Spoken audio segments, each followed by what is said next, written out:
Alright guys, that was a fun trip back to Kentucky, but I'm back on this Greyhawk.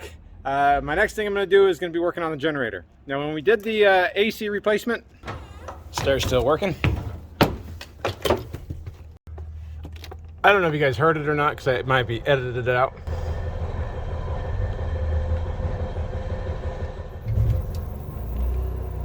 The generator is pretty slow to start, but more importantly, even without a load on it, it's kind of surging a little bit.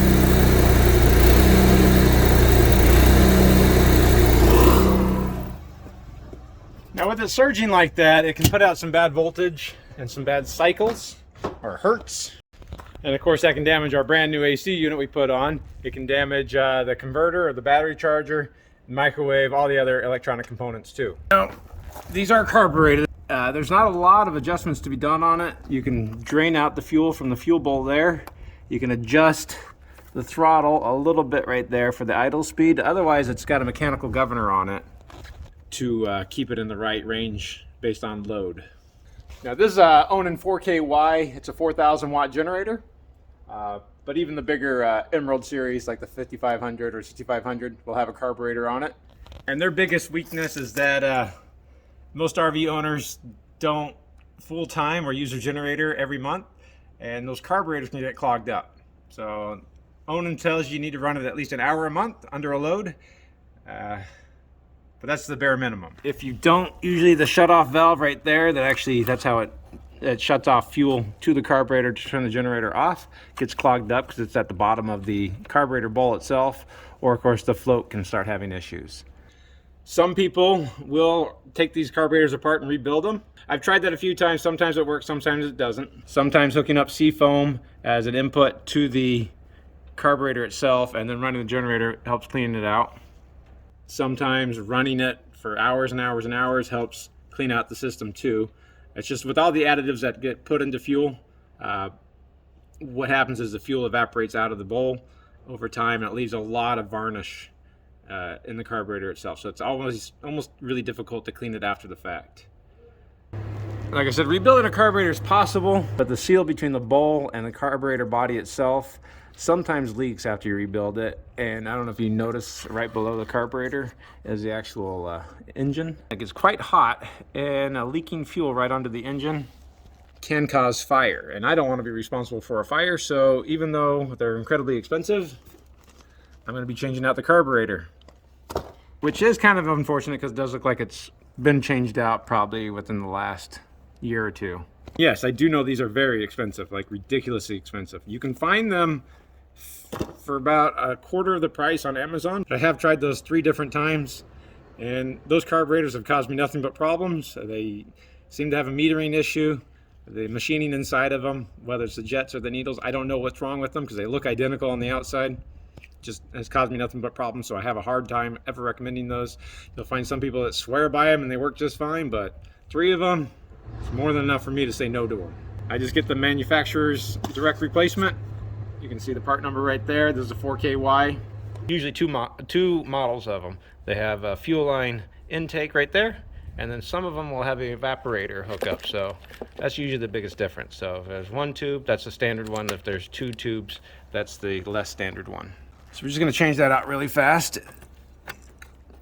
It's usually a pretty simple job unless the manufacturer didn't give you a lot of space right here. If your door ends right there, that's where it gets really difficult. But it can still be a little bit awkward.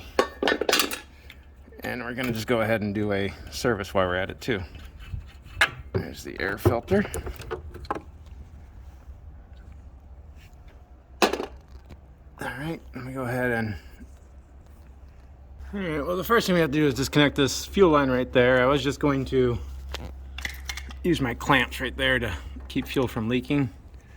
But one thing I did notice, this fuel line feels very rigid. So if I take this off, you'll see what I'm talking about.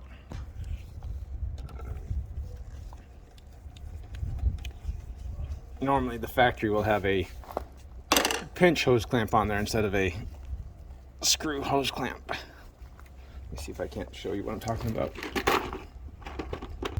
This would be a pinch style one. where you put the tool on there and it pinches together to make it tight, instead of this other style. Alright, kind of hard to see, but that fuel line is cracked on the inside of the liner right there. So I don't want to reuse this fuel line because I don't want it to leak either. So looks like I'm going to be replacing the fuel line. Luckily I happen to have new fuel line. Excellent. Now this fuel line goes underneath right here through this loom, underneath the generator controller there to the fuel pump, which is right down there. And of course that's the second most common failure point on a Onan generator, is the fuel pump. Sometimes the first most common. Alright, so the next step I'm going to do is disconnect the remote start harness, which is all that this is right there. After we disconnect the remote harness, the next step is to disconnect the battery power. So I'll just take that off. I'm still going to wrap it around in tape just in case I get interrupted in the middle of this. I think it's just 1/2 inch.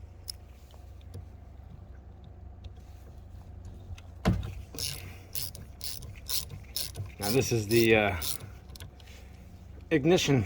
This is just the ignition solenoid. So when you hit the start button, it closes this up, sends power down to the starter to start the whole thing up. So that's the main battery leg coming in. Okay, so with that out of the way, I'll just push it back through that's opening there. Same thing with the remote harness. You guys can see me pushing it through. So there we are. That's the remote harness from that remote switch on the inside. It's pretty simple. You have a ground that feeds power to start or stop, and then you have a power that comes out to engage the hour meter and turn the light on the switch. All right, using a T30 Torx bit. Let's get this out of the way.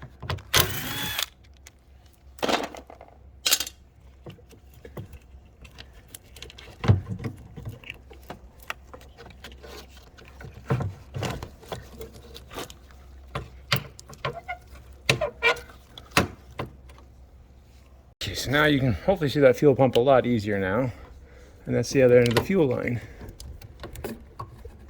So my next step is to disconnect that hose clamp.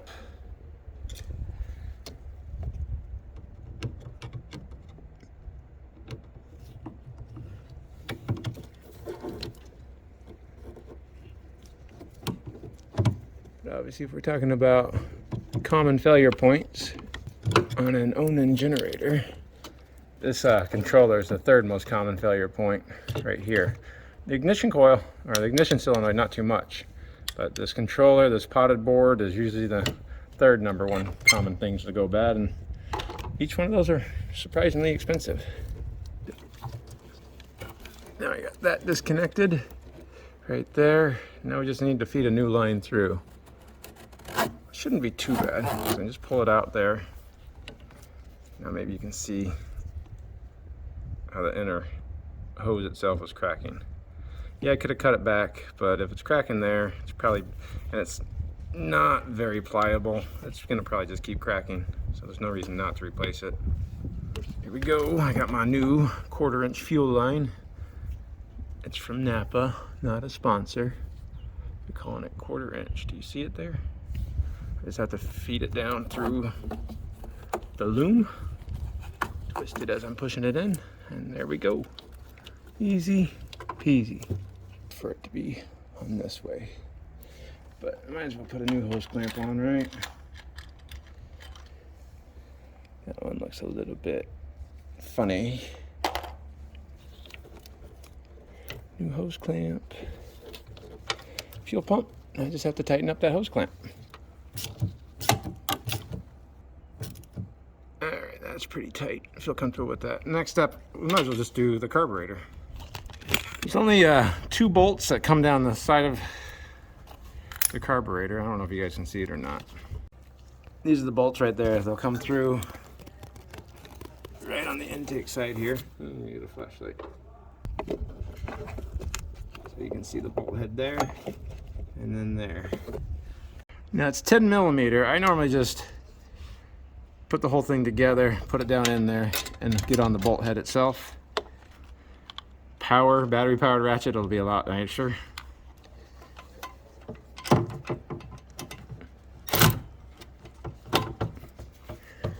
I'm just gonna take the bolt out. Should be able to see it unthreading right there. All right. This is honestly the hardest part. It's just because you can't see the bolts that you're trying to get through. Well, I guess it's not true. Putting the gasket on through the bolts is kind of the hard part too. All right. So now you kind of just use your socket to pull the bolt out. There's that one. This one's kind of nice because you can see it really easily and grab it with your fingers. Now the best thing to do is to have your camera ready and take a picture of everything. But before we drop this, I just need to undo the ground here. There's gonna be a star washer there, so don't lose the star washer. That's the ground for that fuel cutoff valve. So pull out that bolt. And now we're gonna pull the whole carburetor out. Now this is where you wanna use a camera. Take a picture of all your linkage rods and how they're installed in there.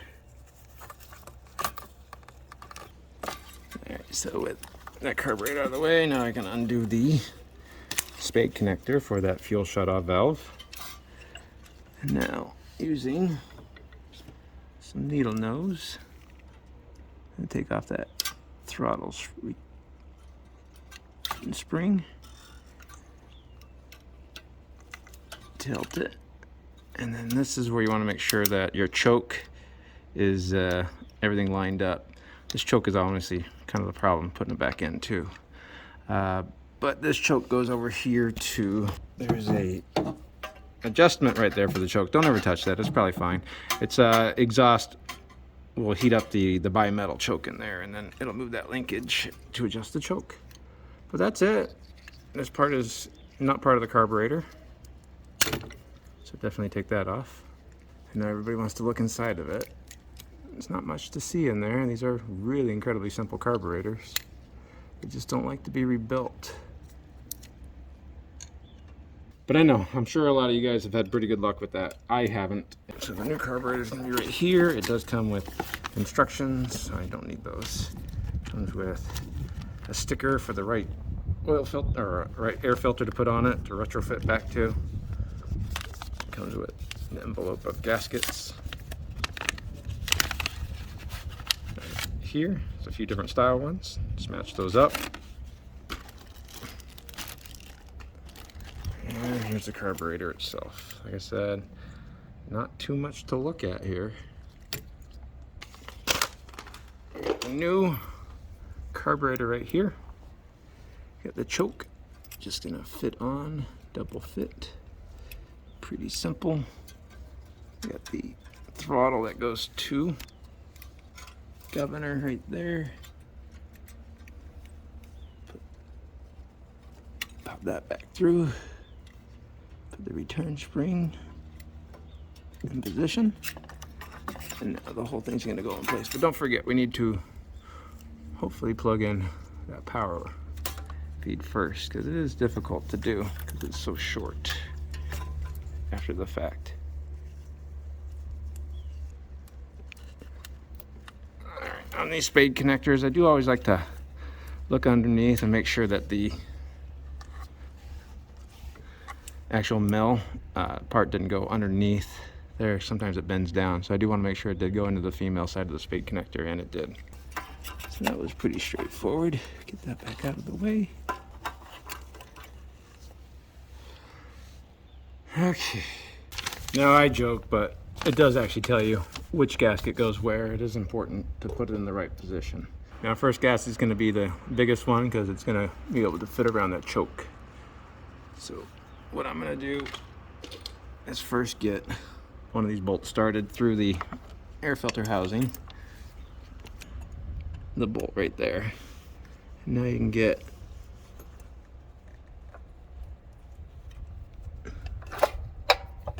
the gasket. You can punch it through right there.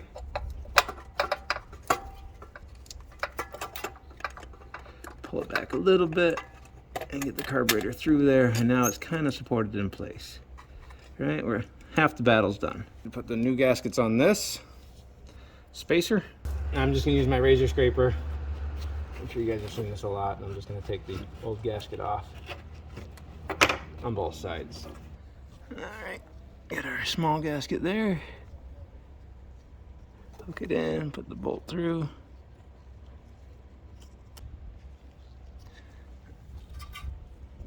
Get our spacer, pull the bolt back a little bit. Open or close the throttle a little bit. All right, so with the throttle body or the butterfly valve out of the way, you can push that through. So now the spacer or insulator that they're calling it is held in place because the bolt's going through it. I just had the last gasket put in the same way. It's just a little bit of work. I'll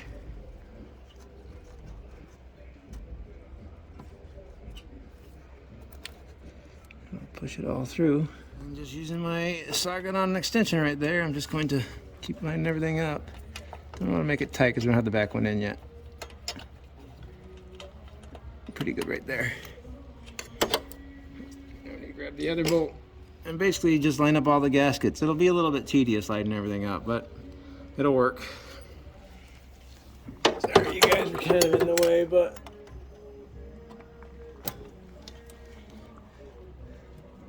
I'm just gonna run this in by hand. I think we're captured. It feels like it's screwing in.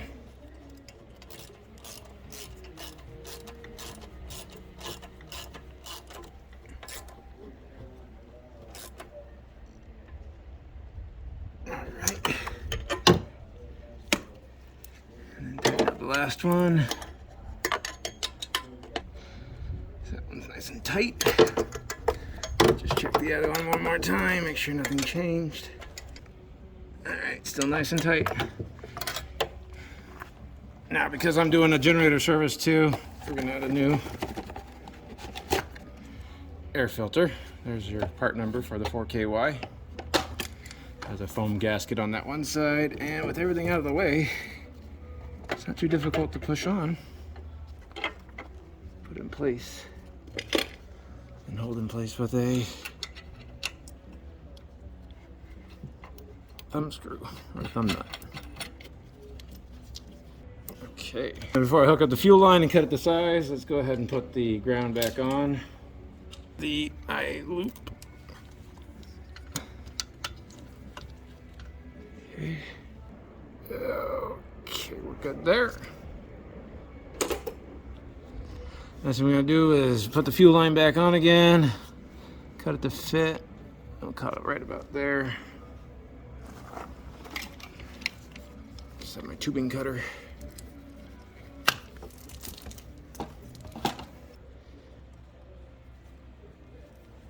It is better to use the small hose clamps too. If you use bigger ones, more like a 1-inch clamp, it'll start to deform. It won't clamp very well.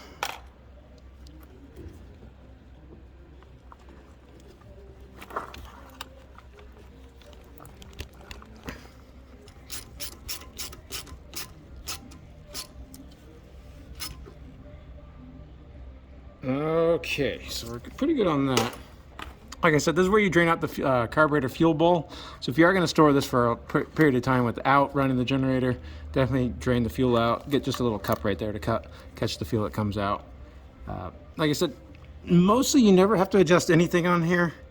If you start fiddling with things, you're going to probably start causing more problems. If it's not running right, it's likely going to be the carburetor or the fuel pump itself. Let's go ahead and put this back together. It has a crazy little foot right there that supports it in the back. It'll fit down into a slot right there. I don't know if you can see it.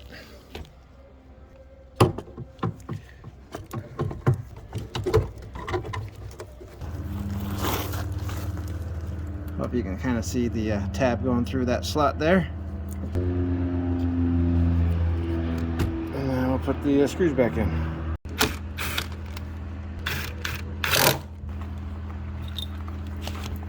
There's the grommet right there that I'm going to be coming through. It's usually easier to do the remote harness first because it's the big plug. Okay, put that to the side. Hook up the battery cable. Make sure that one lead behind there didn't fall off, because without that, your generator won't run either, because that's battery power to the controller.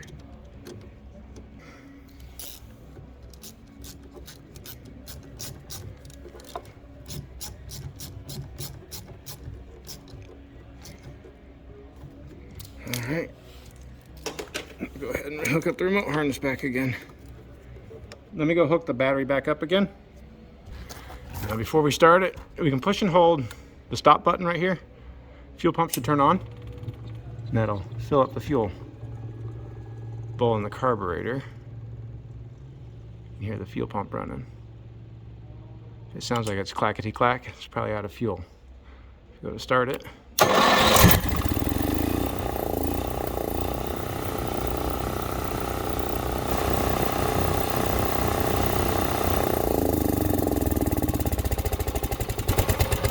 Well, that started up a little bit nicer that time, didn't you? Wouldn't you think? It didn't crank, crank, crank, crank, crank, crank, crank, crank, crank. Not a lot of surging after it started.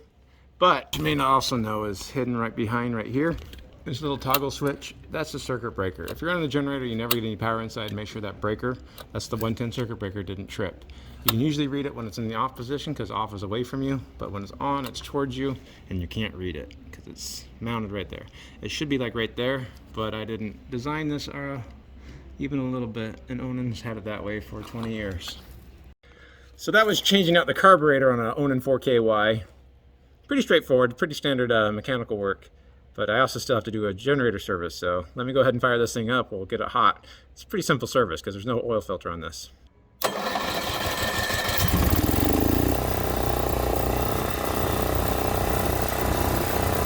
I put that door back on the generator. I'm letting the generator warm up so we can do an oil change. But while we're doing that, might as well go ahead and check the voltages coming out of the generator. Voltages. All right. All right, so we're set up for AC voltage. We're coming out at 123. Not too bad. It's a little bit high, but we don't have a load on it. If we go to our cycles, we're at 62. So let me go ahead and fire up a kind of a load.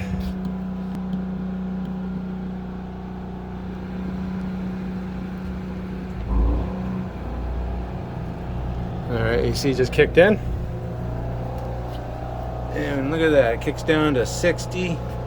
It's not too bad. We go back to our voltage is 121. It's pretty dead on. So I think we did pretty well there. Let's go ahead and turn the generator off.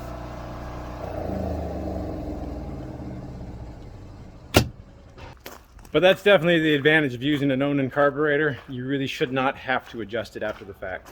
All right, so I got the door back off of it again. Now remember, this is air cooled, so you shouldn't run the generator very long without the door on, otherwise it won't cool properly. There is no oil filter on this. It just says about 2 quarts of oil. I'll be using Napa 1540 because I'm in the desert, and that's what's recommended. To drain it out, underneath right here, there's a little access door with those torque screws on it. I'm just gonna take one of them all the way out and then loosen up the other one. Swing it out of the way. That gives access to the drain plug. Plug's only 9/16. Pay no attention to that. That's another job I'm doing. We'll pull this out. I got my drain pan underneath. Tap off. Hopefully it'll drain a little bit better now. All right, so it's all done draining. Now personally, I don't think it's vital to reseal up this drain plug, but because I'm going to put this on the internet for everybody to see, and it did have a little bit of pipe dope on it. Add a little bit of pipe dope to it.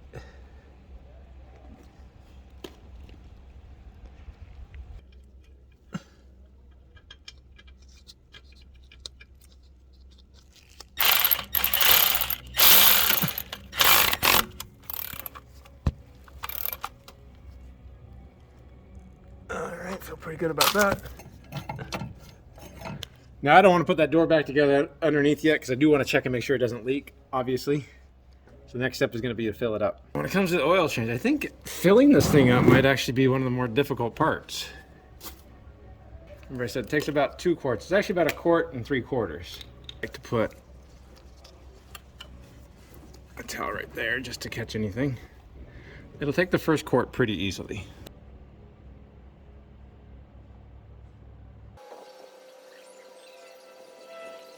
Like I said, it takes the first quart really easily.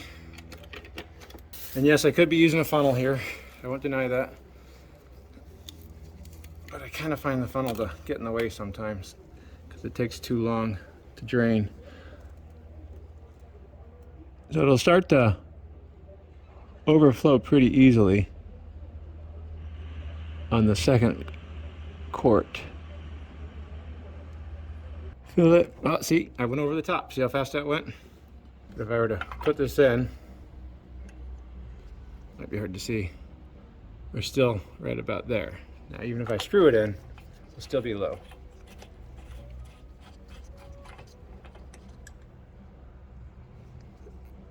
You guys can see that there too.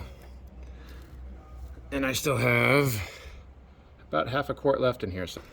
Or if you get really good at it, you do a small stream of oil. And just don't let it go over the top.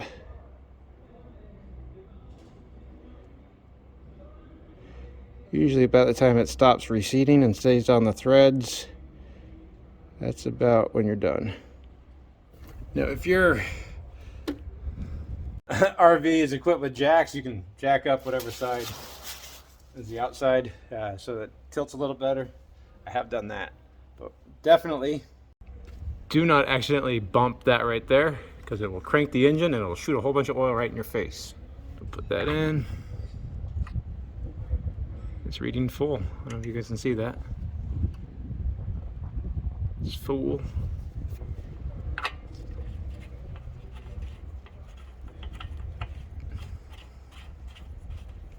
Put the cap back on. You can see I still have about 1/4 quart left.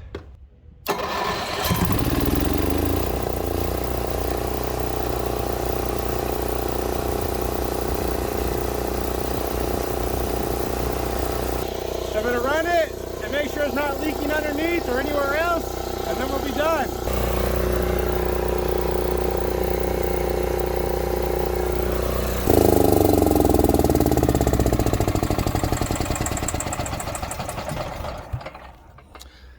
Okay, let's go ahead and check our oil level one more time.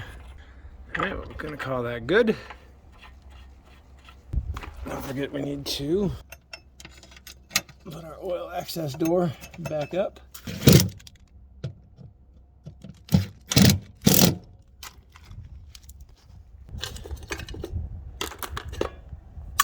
Need to put our air filter housing back on. And don't worry, I was looking for fuel leaks at the fuel pump too when it was running. That way. Put my door back on. Need to clean up my mess. Of course, don't forget to properly dispose of your waste oil. But that was those were pretty easy tasks all put together. That was just changing out the fuel line from the carburetor down to the fuel pump, changing out the carburetor itself, doing a complete generator service, both oil and air filter. No oil filter on this one, on an Onan 4K generator. Definitely feel like it's a job most anybody should be able to do. And while you could probably rebuild the carburetor, like I said, I can't be responsible for burning somebody's RV down or the loss of life, so I feel better about doing it that way. It's also much more unlikely to have problems down the road again, provided that you do run it at least an hour a month under a load. Like I said, if you have to store this thing for over a month without running it, definitely make sure you drain that fuel bowl out. I know some people will say just add a fuel stabilizer to it, but adding it to the fuel tank doesn't mean that it's getting into the carburetor. So it's very difficult to know if it ever got into the carburetor. And I don't trust it because either it works and you're good, or it didn't work and you need a new carburetor. If you feel confident doing it yourself, I'll put the part numbers for the air filters and of course the carburetor in the description. But I think the next video might be looking at a nice luxury bus. Thanks a lot for watching, guys. Enjoy yourself. And you guys, if you're ever doing this, and you're taking this wing nut off and you drop it down below into that controller and underneath, let me tell you, I feel you. I've done that many times too. It's a very frustrating situation. So don't feel too bad if you've done that too. All right.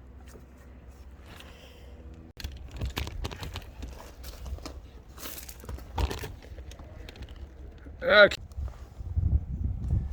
Now I didn't point it out. If it does have a pinch hose clamp on it like that, I normally just go ahead and carefully using some diagonal cutters right here, I will pry it out just by using that one little notch right there to pry underneath, and then just pull that out. Now it's loose and you can pull it off. That's generally how I get rid of these.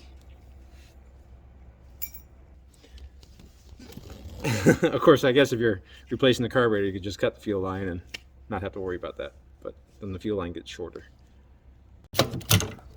Oops, slippery little guy.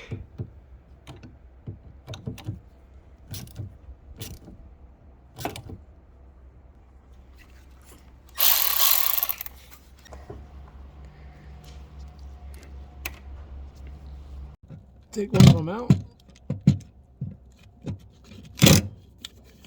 And then I'll just assume that half the people are going to say, you should have used Teflon tape.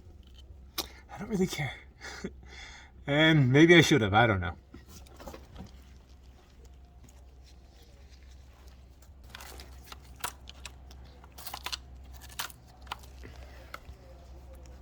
Now don't forget to do the important thing as a mechanic goblin. Save the old carburetor, because you never know, you might need it in 10 years, right? Put that safely right next to its big brother.